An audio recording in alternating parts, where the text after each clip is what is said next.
Hello and welcome to this instalment of Talking Trim. I'm John Skinner and today we are looking at the front seat backrest panels for the Jaguar MK2 models, also applicable to the 240 and 340 models.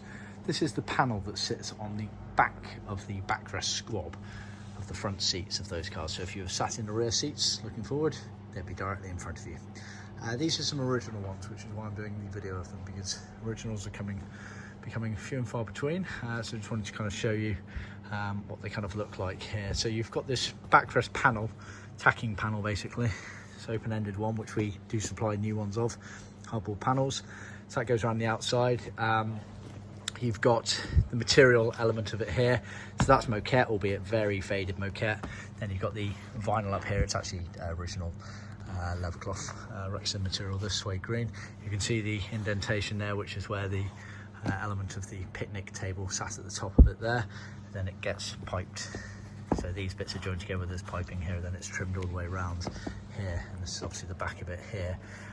You obviously have these brackets here, which you'll need to reuse, and then these tiny little fixings that go around. Some of ours are missing on these ones here. Hopefully they're somewhere in the factory, because these things are like gold dust.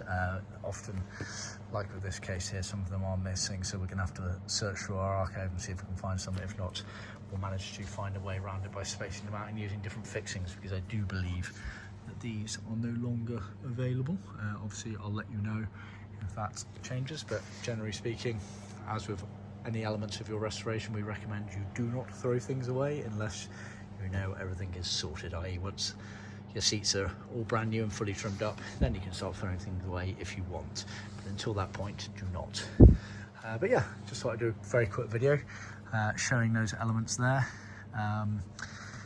As a lot of people ask what that back panel's for and how it all goes together, I thought this was a nice, useful guide there. So yeah, thanks for tuning in. Please remember to like and subscribe, and be sure to check out the information below in the description for other useful links to other related videos and areas of our website which you may find useful for your restoration journey. Cheers. Bye.